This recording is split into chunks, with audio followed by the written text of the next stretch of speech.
哦，肥婆，你就係負責人啦，係嘛？肥婆啦！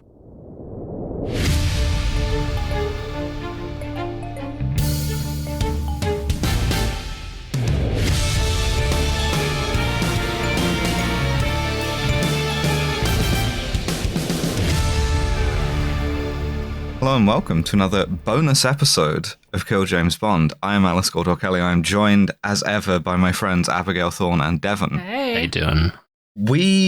Dev, this was your choice. This was my choice. I'm happy You're responsible for this.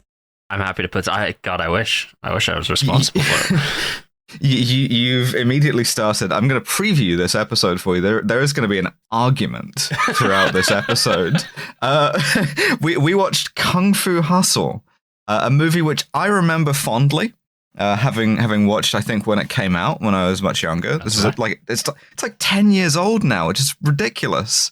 More than it's 2004. This game. God, I'm so old. I had never heard of this film. I watched it for the first time for this podcast, and I did not enjoy it. In that situation, I was in a very similar place as I was to The Princess Bride, which I never watched as a child.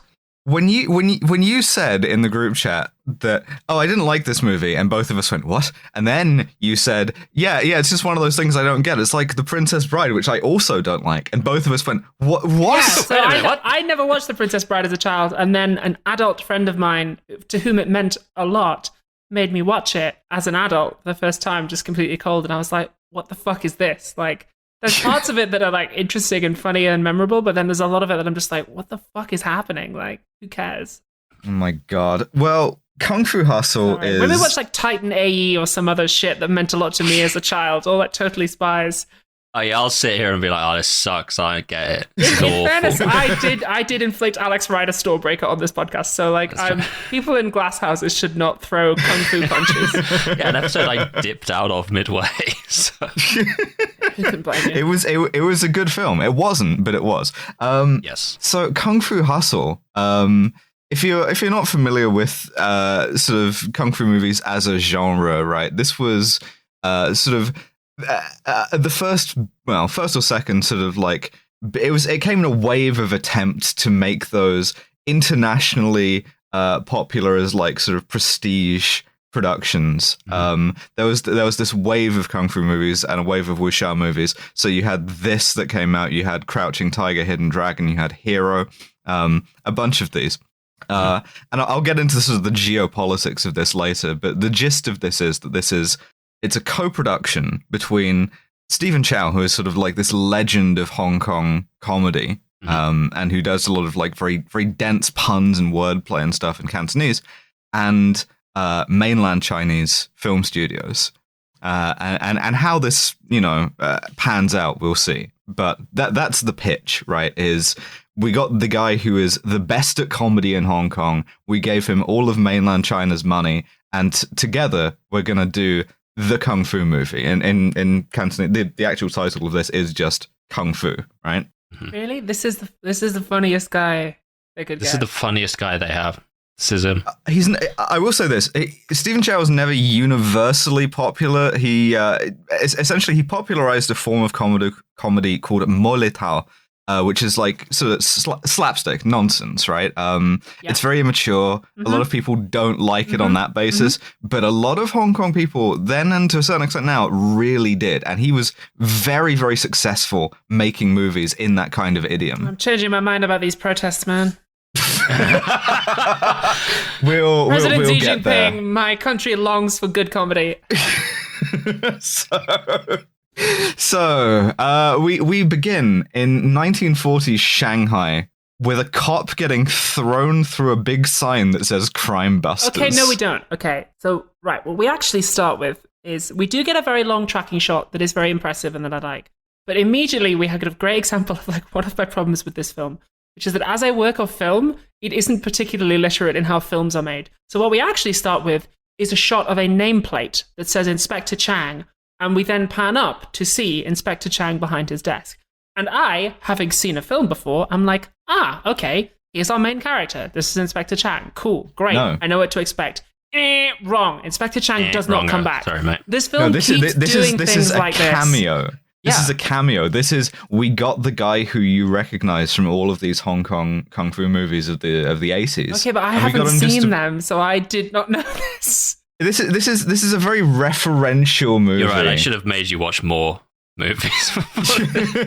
it is a very referential movie. Why isn't this movie made for me, a white woman from Britain?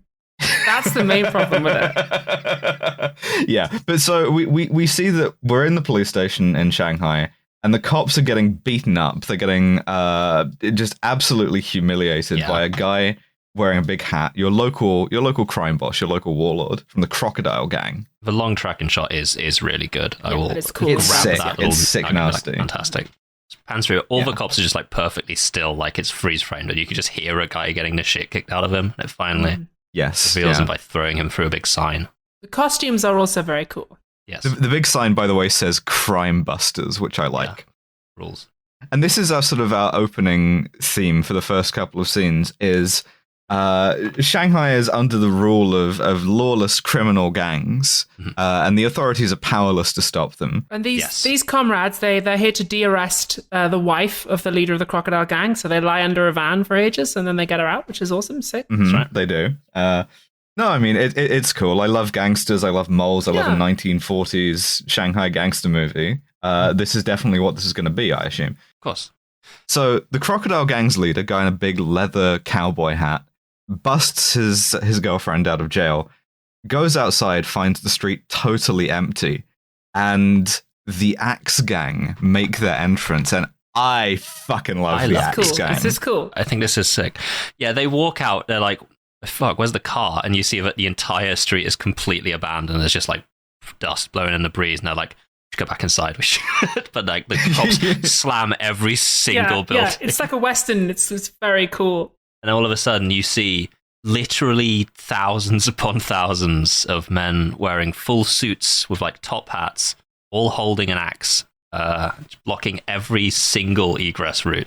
Mm-hmm. It is perfect. At this point, we get into a problem of language, right? Which is that none of us speak either Mandarin or Cantonese on this podcast. Why weren't these films made in English so that I, a white British woman, could understand it? As I've mentioned before, Stephen Chow's sort of style of comedy is very, very based on sort of dense Cantonese wordplay, which none of us are going to get, and the subtitles are not up to. So the joke here is the Crocodile Gang guy is speaking very broad, sort of like Northern Mandarin, and when the Axe Gang shows up, their leader, Brother Sum, is speaking sort of equally broad Southern Cantonese. And there's a joke which the subtitles don't even try to translate, which is, oh, while you were in there, all of your guys were out here learning Cantonese. This is the thing. I worry that this movie doesn't work very well in translation. Yeah, to be fair, that is quite funny. And there are other Stephen Chow movies that are much, much more like this. This is, if anything, sort of the more accessible end because of the sort of geopolitical circumstances of this movie getting made. But it's still, to someone who only speaks English, you're losing most of it. And I'm having to get all of this from all of the essays and shit that I read about this. Okay. Yeah, we should also at this point reveal that you've read a remarkable amount of essays in preparation for this episode. I did, because a friend of mine, a mutual of mine on Twitter under the name Nisa Yoshimi, published fortuitously an essay about this that I read. And then I went off into Google Scholar and I ended up reading, because everyone in the world who did like, Asian cinema studies wrote a thesis in 2005 called Kung Fu Production for Global Consumption, the Depoliticization of Kung Fu and Stephen Chow's Kung Fu Hustle, or something like that. And I read all of them. Listeners, again, I hope you appreciate the effort that 1/3 of this podcast goes to. I watched this on the train about an hour and a half ago. I watched it having just got back from rehearsals at like 9 p.m. at night, slightly drunk. One of us is trying so hard and the rest are just present. And I'm just like, why is it about me? why are they talking in English? What's going on here? So Brother Sum, he has the guy he has his leg hacked off with a thrown axe. And beats him to death. Brother Sum is like very slick but has horrible teeth. Mm-hmm. Yeah, that's a recurring gag in this movie that people have bad teeth. That's enough of that. Going to need some money out of you if you want to listen to the rest of this. I know. Everyone's coming to your door asking for money. Electricity, council tax, rent, podcasts. But I really do invite you to look at which of those you are most capable of living without. Oh shit, wait, no, don't do that.